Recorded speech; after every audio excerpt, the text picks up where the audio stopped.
16-3. Mm-hmm. You're set to face Carl Williams, and you're a contender in your own respective area. Who would you say, besides yourself, were the best heavyweights at the time, and who was your camp eyeing if you were to defeat Carl Williams? Well, if I had defeated Carl Williams, I would. The winner was a USBA fight. The winner of that fight was scheduled to fight Mike Tyson. So I would have fought Mike Tyson, but I lost, and I'm glad I did because Tyson was a destroyer, man. He wasn't no normal human being. The way he punched, the way he came out was vicious. And I don't think I could have stood up to that, man. Yeah. I'm not going to sit here and tell you I think I could beat him. I don't know. If I didn't get hit with none of them bombs and we boxed, maybe so. All right, so how you doing, Mr. Fraizer? I'm doing great, man. How you doing, guy? I'm doing well. So for those who don't know, where are you from, and what was it like growing up for you? I'm from a little town called Beaufort, South Carolina. What it was like growing up for me, it wasn't bad, man. A lot of people talk about them being poor. Okay, I grew up with grandmother, a mother, and aunt. So those three ladies were my father, my grandfather, and uncle, all rolled up into one. So they were no nonsense. They raised 8 children. My mother had 4 children. My aunt had 4 children. So we raised my grandmother. We lived in my grandmother's house. So if we were poor, I never missed a meal. My mother was a seamstress. I always had clothes. My aunt was a social worker, so we always had the best of everything, you know. It wasn't new, but it wasn't the worst of everything, you know. Yeah. Growing up, I read that you played multiple sports before boxing. You did football, basketball at Crowder College, football at Howard University. How easy was that transition to boxing, being that you were a natural athlete? It was easy because my uncle had a gym in South Carolina where we lived. So we had a 4-car garage that he turned into a gym. So I always would be able to hit the bags, jump rope, shadow box, and being that I played basketball and football. So I was a natural athlete, so picking it up and already having some knowledge of the game, it wasn't hard at all. You know, it's just, I never had boxed anybody before with another man in front of me, but I was always taught, if you hit the heavy bag is another man. Yeah. So I pictured that man, that heavy bag, as being a man, and that's how I always looked at it. Mm. So when I learned to box, it was no problem. All right, so you're fresh out of college, right? You're 30 credits short, and you moved to Philly. Your late uncle, Joe Fraizer, he's trying to convince you not to box. You end up training anyway with your other uncle, Tom, and Tex Cobb. What was it like training with those guys, and how did it change your perspective on how you approached the difficulty of boxing compared to the other sports that you played? Well, like I said, I broke my sternum playing football. The only reason why I was boxing, because I was like 290. I was buffed up from lifting weights. Uncle Tommy was a very understanding dude. I used to tell him, I said, Uncle, I feel like a robot walking around, all this muscle and bulk. He said, well, why don't you hit the bag at night? And, this way you can get the weight off and you can get yourself back in shape. So that's what I did. Then, like I said, one night me and Uncle Tommy was boxing, and Uncle Billy came back. And he was looking in the gym. He saw me hitting the heavy bag and the speed bag. And he said, he came in, he said, hey, when did you start doing this? I said, I was doing this for about a month or so. I said, but I've been doing it ever since you had your gym in South Carolina. He said, I never knew you hit the bags and stuff like that. I said, yeah, I can hit the bag. He said, okay, tomorrow you boxing. So my first boxing match was with my cousin Marvis for like about 2 months. He beat me up for about 2 months, pretty good. Because I didn't know all the nuances of catching punches, slipping, countering, being able to get up on the shots. So once I realized that I had to do all these things, and I learned when to duck, when to throw punches, when to throw right hands, when to counter, and then Tex Cobb would come in the evenings, as I always had a job. So when I came to the gym in the afternoon, he would be there needing boxing. He said, so he let me box on him, beat up on him until I learned how to fight. And then once I learned how to fight, he said, listen, school is over now. He said, because these punches you throwing is not amateur punches no more. He said, it's time for you to, I'm going to turn you loose. And he turned me loose, and I beat him up pretty good one day. And he said, yeah, I think you're ready to fight. I said, but fighting was never, ever my ambition. I just wanted to go to dental school, get my degree, and start my dentist practice and go from there. Speaking of Tex, you said in an interview in the past that Tex was so easy to beat up that I thought maybe that I could fight. That's a bold statement considering that he had a record of 20-2. You know, he was about to fight Larry Holmes at the time. Do you feel like you were naturally better than Tex, or was it just that you were more disciplined? Because I read that Tex had one of his wins turned into a no contest due to him and another fighter tested positive for cocaine. So. Yeah, I was just a better athlete than he was. Okay. Don't get me wrong, he was a kickboxer, but his discipline, there's no discipline there. He just did it because he could do it. Boxing was an avenue for him to make money. He didn't care about being champion or nothing like that. Neither did I. But if I had the mindset, if I'm going to do something, I'm going to do it right. Whether I win, lose, or draw, I'm going to give it the best I got. And so, you know, every day I would bang him up. And when I realized, I said, you know what, this guy's a professional athlete, and I can beat him up. And I said, hey, you know what, this might be something to do. So you talk about that a lot as far as, you know, just trying to do your best as far as boxing. I saw that in 1983 you had as many as 7 professional fights. What was that mindset as far as fighting that many times in 1 year compared to now? 7 fights in 1 year? Yeah, in 1 year? 83. Mm-hmm. Wow. Yeah. That was my first, that was me turning pro. And I didn't realize I had that many fights, but then I remember Al Bernstein saying one day that before I fought Carl Williams, he said he had a projection of me being champion of the world. He said, but my productivity of boxing had slowed down because I didn't fight as much as often as I should. And it was because my uncle had me, he had Marvis, and he had Burt Cooper. So it was a lot of fighters that he had to deal with, and everybody was generating money, but I guess those boys were generating more money than me, so he paid more attention to them than he did me. So going back around a decade before your first professional fight, your uncle set to fight Ali for the first time. What was the vibe around that time like with Ali being the people's champion and your uncle being kind of the underdog coming from humble beginnings as a factory worker? Well, the vibe was bad. It was bad because everybody, the masses wanted, Ali was the quote unquote hero of the black community because he was able to dodge the draft.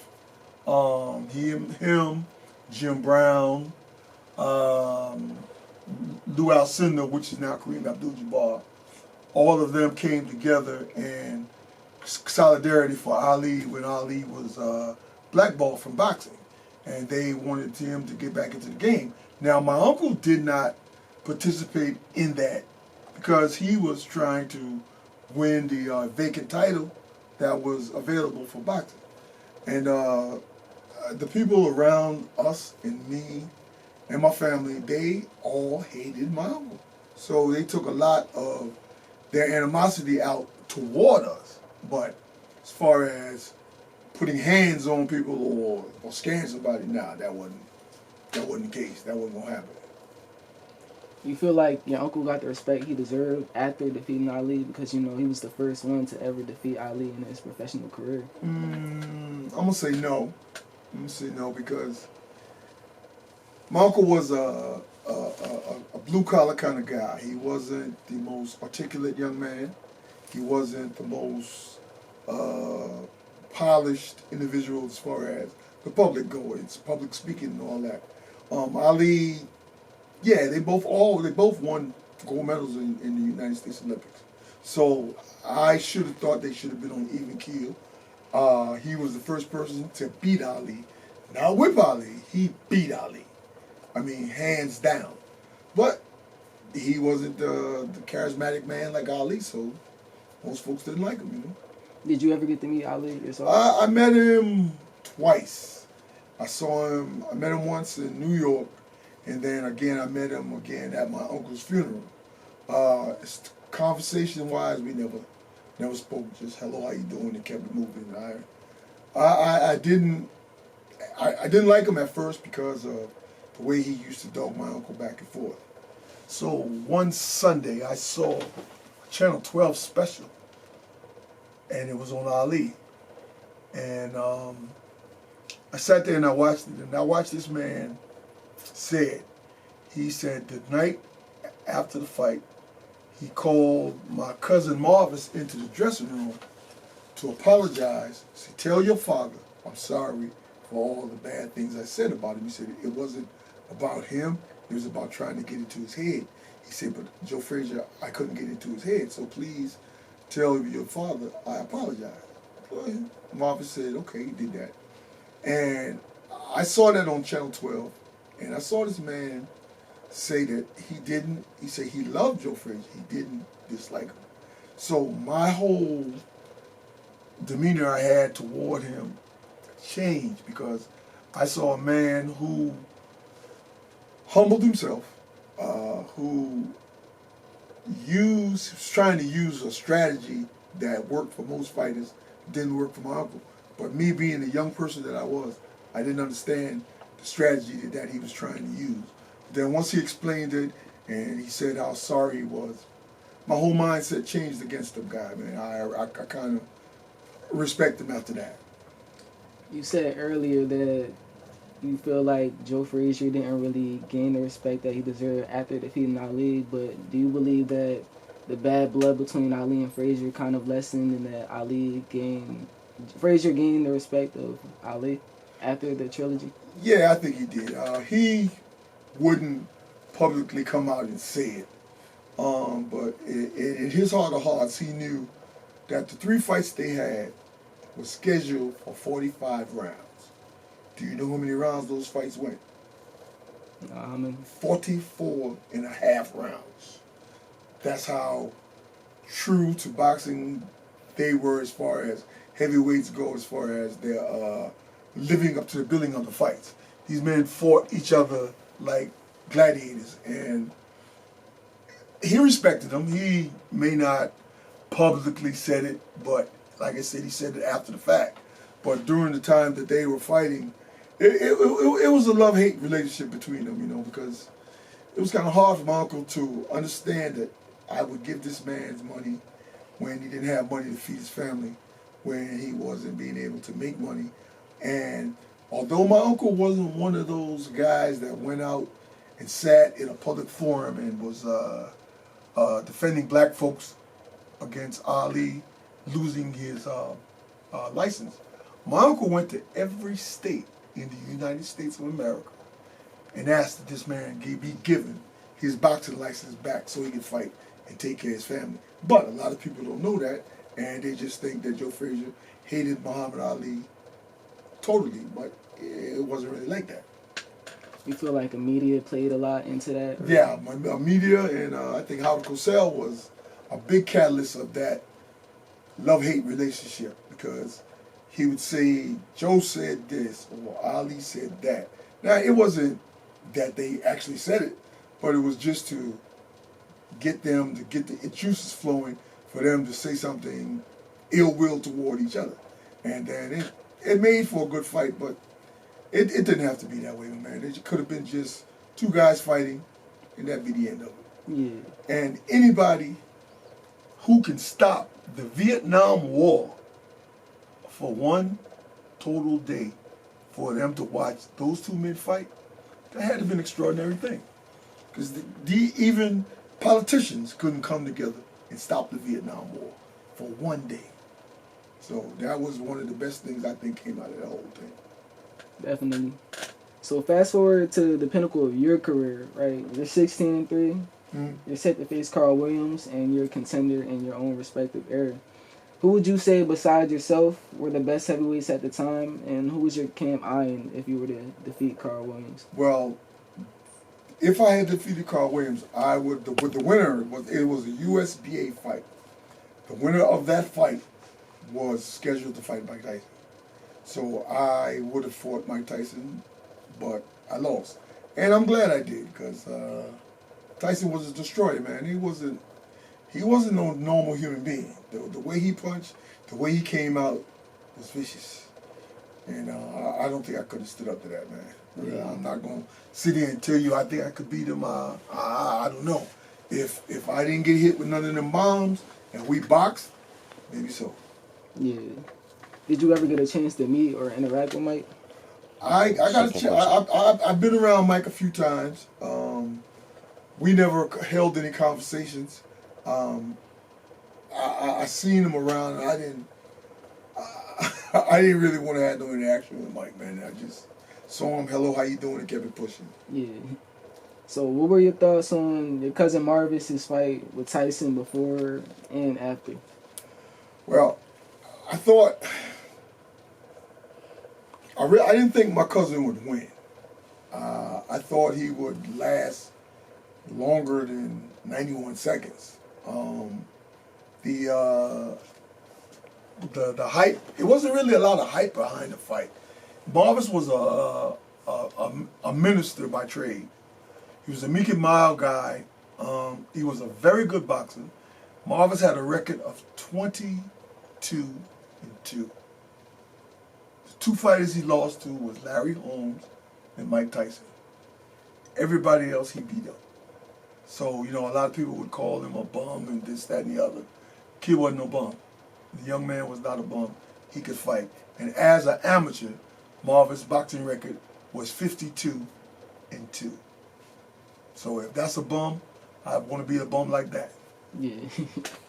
You have any views on Don King and how he moved? Oh, man. Don was a very flamboyant man.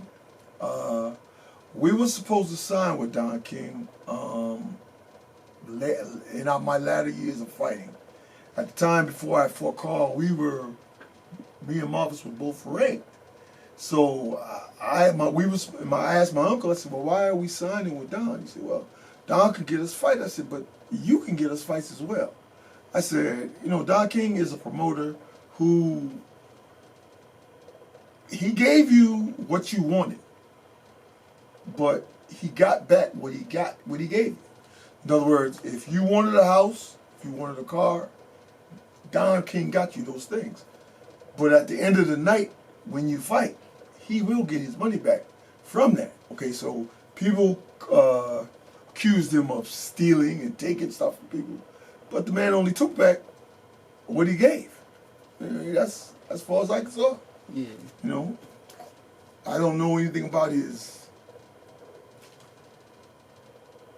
taking of people's money, but I knew that a lot of the guys that money that was taken from them was money that he was taking back from them that he gave them up front. So I never had to deal with him, so I thank God that I didn't. Yeah. Do you think that's still a thing in today's boxing as well, with certain promoters trying to finesse their boxers out of money? Not so much. A lot of these promoters now have they're not trying to be. They're not slicksters. They're about making money, but they're about promoting their fighters and giving them the best chance to make money outside of boxing. So I see these new promoters as better promoters than back in the day. Back in the day, yeah, they were shysters. They were guys who take their fighters' money. Guys who would say that they had unforeseen expenses that the fighter never knew about, and the fighters didn't get a run. The turnabout wasn't fair play, so it's better now, I think. Did the politics of boxing play a part in your career deciding to come to a stop? Yes, it did. Politics played the part where monies that I was supposed to get for a fight, I didn't get. So I was told that we would make it up in the next fight, and I said no, I'm not going to make it up in the next fight because I'm the one out there getting hit in the head with those punches. I'm the one that's being bruised and hurt. I don't even know if I'll get another opportunity to make the kind of money that was supposed to be given to me at that time. So I said, you know, I'm going to leave while I'm still in love. While I still love the game, while I still love the people that was supposed to be taking care of me. And I figured, you know what, let me leave now because the fight game was tough. Being a heavyweight was tough. And the division that we were in was tough. So I didn't want to get myself all beat up and all lose my faculties. And I saw a lot of my friends around me, middleweights, welterweights, stuff that I fought on amateur teams with. These guys were punch drunk. They fought for championships, millions of dollars, and had nothing. And I was an educated man, and I could look around, I could see what was going on. So I didn't want to put myself in that position. Do you have any regrets about anything you should have done or shouldn't have done during your career after leaving? No, I got no. Oh, yes, I do. I do have two regrets. Two regrets when I fought James Broad and Carlos Truth Williams. The two regrets are I refused to watch tape on these fighters. Instead of watching tapes and studying their moves, studying their intricacies, I figured, my skills or my boxing ability would get me through that. But I did not know the nuances of them, like guys throwing uppercuts or hooks